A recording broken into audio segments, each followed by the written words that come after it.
Assalamualaikum warahmatullahi wabarakatuh. Perkenalkan, nama saya Muhammad Fajar Rudanto. Di video kali ini saya akan memberikan beberapa uji coba dari 3 materi dari mata kuliah pemrograman web. Materi yang pertama yaitu membuat link dan membuat tabel. Untuk membuat sebuah link, kita menggunakan atribut href. Setelah itu kita membuat nama alamat webnya, yaitu menentukan apa. Nah, bisa kita lihat hasilnya yaitu seperti ini. Kita diklik. Nah, di sini kita akan merubah warna hyperlink ketika link tersebut diklik. Nah, untuk perintahnya itu kita menggunakan link, yang mana di sini kita menggunakan warna hijau. Nah, bisa langsung kita masuk ke hasilnya ya seperti ini. Ketika kita mengklik linknya, maka akan berubah berwarna hijau. Kita akan membuat bookmark. Nah, perintahnya sama dengan tadi yang membuat link. Kemudian kita menggunakan tagar untuk pembuatan linknya. Kita lihat hasilnya seperti ini saat kita membuat bookmark tabel. Nah, untuk membuat tabel di sini kita menggunakan tag table. Kita bisa mengatur ukuran border atau bingkai dari tabel. Nah, untuk membuat sebuah baris kita menggunakan perintah tr. Sedangkan untuk membuat kolomnya kita menggunakan td. Langsung saja kita ke hasilnya. Nah, seperti tadi terdapat 2 baris dan 2 kolom. Membuat caption pada tabel atau judul dari tabel tersebut. Nah, untuk membuat judulnya itu kita menggunakan tag caption, yang mana hasilnya akan seperti ini. Nah, terdapat nama contoh tabel di atas tabel. Nah, nama ini juga kita bisa simpan pada bagian bawah dengan menggunakan perintah sebagai berikut. Setelah tag caption ditambahkan atribut elegant, yang mana di sini kita tulis bottom atau bawah, sehingga hasilnya nanti akan seperti ini. Kita mewarnai tabel tersebut dengan menggunakan atribut background color. Di sini kita merubah warna tabel menjadi silver atau abu-abu, dan bisa kita lihat hasilnya ya seperti ini. Atur ukuran dari tabel, panjang serta lebarnya. Untuk mengatur panjang sebuah tabel, kita menggunakan width, sedangkan untuk mengatur lebarnya kita menggunakan height. Bisa kita lihat hasilnya seperti ini. Panjang, lebar serta tabel, tapi tidak secara keseluruhan. Kita hanya mengatur baris atau kolom tertentu.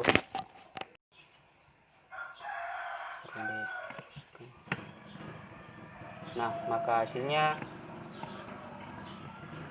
akan seperti ini.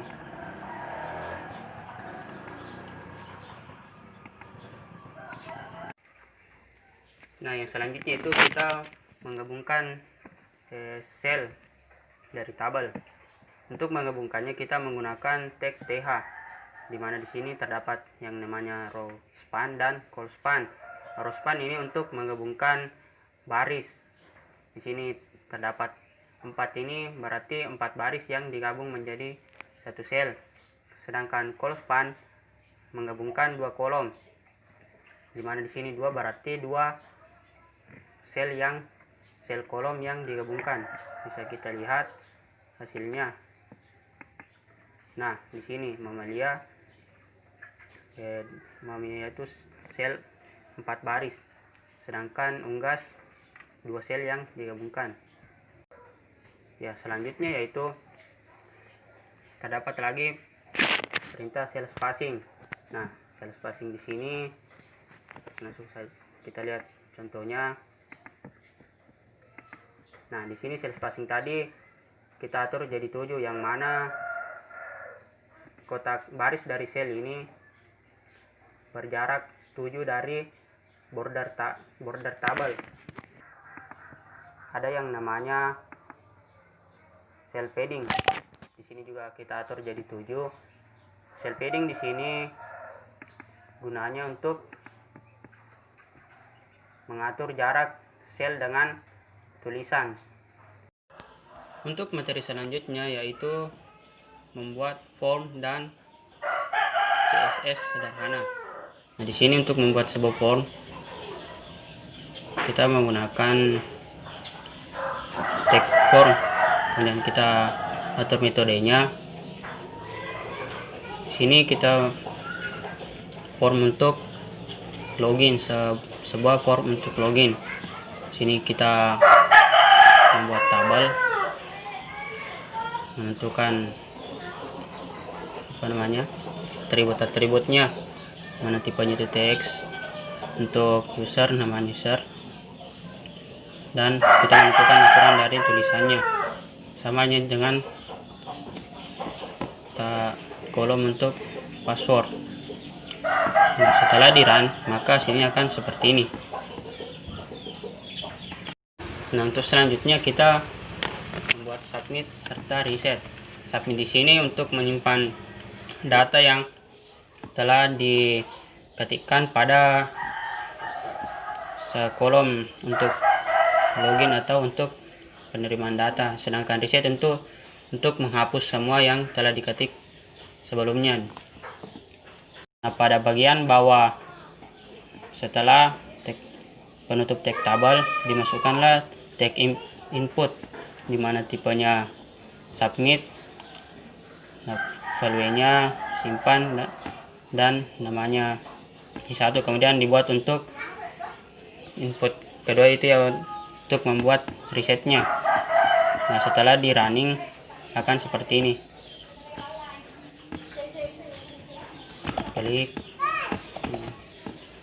simpan, akan data tersebut akan tersimpan. Sedangkan untuk resetnya maka tulisan yang ada pada nama dan alamat ini akan terhapus. Selanjutnya yaitu checkbox. Nah, di sini checkbox seperti yang ketika kita akan melakukan checklist atau untuk pengumpulan data. Untuk menggunakan checkbox kita menggunakan tag input, dimana tipenya di sini kita menggunakan checkbox. Kemudian kita atur value serta nama dari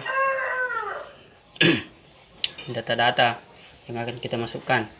Nah, setelah di running maka hasilnya akan seperti ini. Checkbox. Ketika kita mengklik kotaknya akan terchecklist. Sama aja dengan checkbox tadi, yaitu untuk memberi sebuah tanda pada sebuah data. Di sini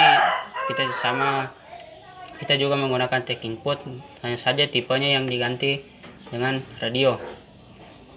Bisa kita lihat setelah di run sini seperti ini, akan muncul sebuah tanda pada lingkaran yang diklik. Daftar dropdown di sini untuk membuatnya itu kita menggunakan tag select dan tag option. Select di sini yaitu untuk membuat tempat kolomnya, sedangkan option itu isi dari kolomnya nanti. Untuk hasil runningnya seperti ini. Ini adalah perintah select, dimana untuk membuat sebuah kotaknya atau kolomnya, yang mana optionnya tadi isi dari kolom tersebut. Nah, untuk membuat sebuah text area kita menggunakan tag text area, dimana di dalamnya terdapat rows dan columns. Rows di sini berfungsi untuk membuat baris dalam text area tersebut, sedangkan columns ini berfungsi untuk menentukan jumlah karakter yang bisa dimuat dalam satu baris. Bisa kita lihat hasilnya ya seperti ini. Terdapat 40 karakter dalam satu baris ini, dan terdapat 10 baris dalam tempat komentar ini. Selanjutnya kita membuat CSS sederhana. CSS ini berfungsi untuk mengatur tulisan yang terdapat dalam sebuah halaman web. Di sini untuk membuatnya kita menggunakan text-style. Di sini kita mengatur jenis fontnya, kita mengatur warna fontnya dan teks elegannya serta gaya fontnya. Bisa kita lihat hasilnya itu seperti ini. Adapun yang kedua, yang selanjutnya itu selektor HTML. Nah, pada di sini kita bisa menentukan kita membuat menggunakan text style, hampir sama dengan CSS tadi. Cuma di sini ditentukan tipenya. Bisa kita lihat hasilnya seperti ini. Membuat selektor kelas. Nah, di sini kita membuat sebuah kelas, yaitu kelas headline pada text style, dimana di sini kita sudah mengatur jenis fontnya, ukuran serta warnanya, yang mana nantinya kelas tersebut akan dipanggil menggunakan atribut kelas, kemudian ditulis nama kelasnya. Ya, bisa kita lihat hasil dari script. Nah, pada selektor ID ini kita membuat sebuah ID dengan menggunakan tanda pagar, di mana ID ini setelah diatur tentang pengaturan tulisan. Nah, untuk menggunakan ID ini kita menggunakan tag div, di mana di situ nanti akan terdapat atribut ID. Kemudian kita melakukan pemanggilan ID.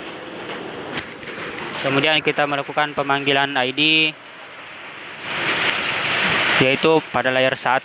Kemudian yang untuk baris keduanya itu pada layer 2. Kemudian bisa kita lihat sendiri hasilnya seperti ini.